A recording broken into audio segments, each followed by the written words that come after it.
విదేశీ దండయాత్రికులు మరియు రాయబారులు. భారతదేశంపైకి దండెత్తిన మొట్టమొదటి విదేశీయుడు మొదటి డేరియస్. క్రీస్తుపూర్వం 516 సంవత్సరంలో ఈయన పర్షియా నుంచి భారతదేశంపైకి దండెత్తాడు.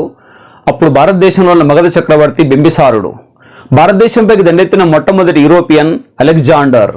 క్రీస్తుపూర్వం 327-26 కాలంలో ఈయన భారతదేశంపైకి దండెత్తి కాశ్మీర్ రాజు అయిన పురుషోత్తం లేదా పోరస్ని అంబి సహకారంతో విద్యుల మీద ఒడ్డిన ఎడాస్పస్ యుద్ధంలో ఓడించడం జరుగుతుంది. భారతదేశానికి వచ్చిన మొట్టమొదటి క్రైస్తవ సన్యాసి సెయింట్ థామస్.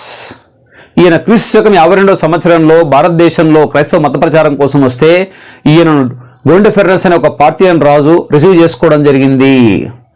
భారతదేశానికి వచ్చిన మొట్టమొదటి గ్రీక్ రాయబారి మొగస్తనీస్.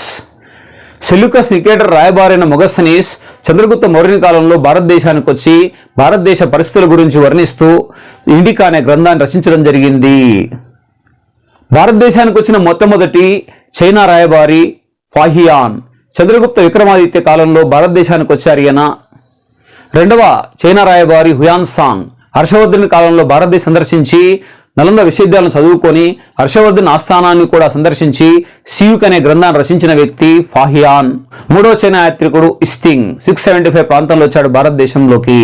మొట్టమొదటి ముస్లిం దండయాత్రికుడు మహమ్మద్ బిన్ కాసిం.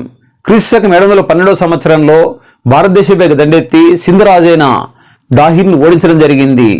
మహమ్మద్ గజనీ 1000 నుంచి 1026 మధ్య కాలంలో 17 సార్లు దండయాత్రలు చేసి సోమనాథ్ దేవాలయాన్ని దూసుకెళ్లడం జరిగింది. మహమ్మద్ గజనీ సంపద కోసం వచ్చాడు భారతదేశంపైకి. మహమ్మద్ గోరీ భారతదేశంపైకి పరిపాలన కోసం వచ్చి మొదటి తరగతి దండలు ఓడిపోయినప్పటికీ రెండవ తరగతి దండలో పృథ్వీరాజ్ చౌహాన్ ఓడించి భారతదేశంలో ముస్లిం పాలనకు పునాది వేశాడు. భారతదేశంపైకి వచ్చిన మొట్టమొదటి మంగోలియన్ దండయాత్రికుడు చెంగీజ్ ఖాన్. ఇల్టుట్మిష్ భారతదేశాన్ని పరిపాలిస్తున్నప్పుడు 1221లో భారతదేశం దండెత్తిన వ్యక్తి చెంగీజ్ ఖాన్. తుగ్లకుల కాలంలో భారతదేశం దండెత్తిన సామర్కండ్ పాలకుడు తైమూర్. 1398లో ఢిల్లీని దోసుకుని వెళ్ళిన వ్యక్తి ఎవరంటే తైమూర్. మొఘల్ చక్రవర్తి అయిన మహమ్మద్ షా కాలంలో 1739లో భారతదేశంపైకి దండెత్తినటువంటి ఒక పర్షియన్ నాదిర్ షా. నాదిర్ షా భారతదేశం నుంచి నెమలి సింహాసనాన్ని కోహినూర్ వజ్రాన్ని దోసుకుని వెళ్ళాడు.